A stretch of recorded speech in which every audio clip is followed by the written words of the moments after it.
Welcome back to Noir Alley. I'm your host, Eddie Muller. One of the greatest pleasures a hardcore movie fan can experience is the discovery, especially late in one's game, of a film that has completely slipped through the cracks.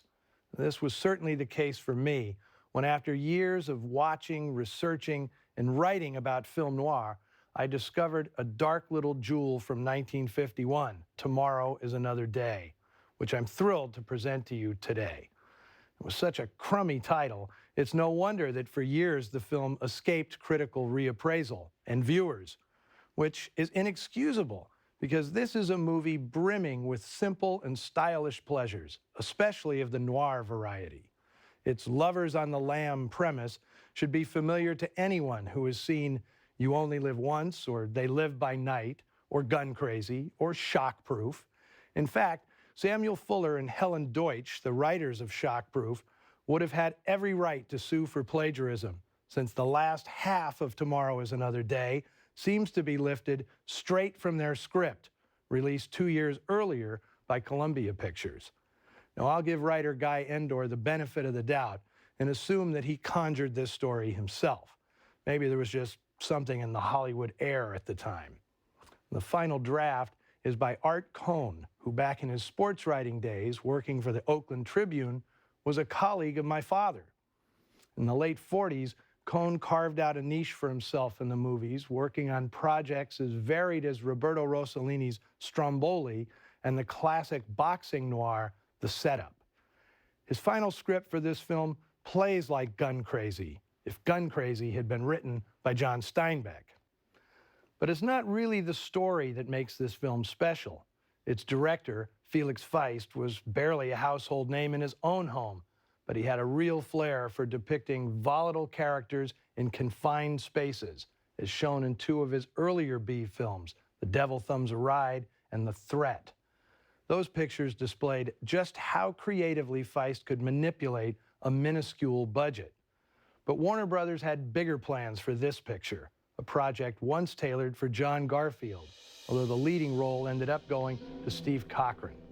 In the 40s, Cochran was primarily a sinister supporting hunk, and at Warner's he mostly played swaggering studs in movies like White Heat, The Damned Don't Cry, and Storm Warning, where he's a KKK goon who tries to rape Ginger Rogers.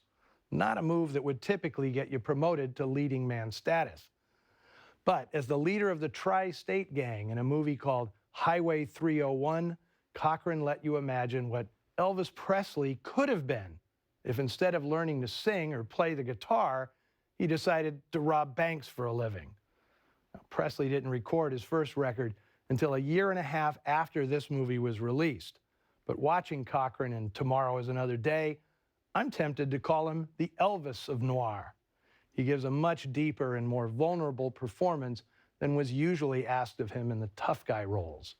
I'm pretty sure it was this film that convinced Italian director Michelangelo Antonioni to cast Cochran in his existential drama Il Grido, another high point of the actor's career. Now, I'll have more to say about Cochran after today's movie.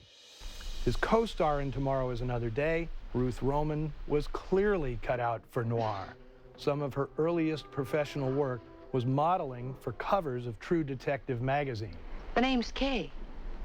When you get bored. Back away, you two-bit chiseling. Remember, this is a refined place for refined people. By 1950, she had appeared in a number of major movies without ever playing a particularly memorable character. In today's film, however, Roman's got one of the best roles of her career. Taxi dancer Kay Higgins, a hard-as-nails dame who gradually opens up to the possibility of kindness and affection. And she's a blonde, a first and only for the actress, as far as I know. Prior to this film, Roman had made Strangers on a Train for Alfred Hitchcock. Also coming over from that picture is director of photography Robert Burks, whose facility with difficult camera setups and ability to integrate location footage with back projection is brilliantly displayed here in several exciting set pieces.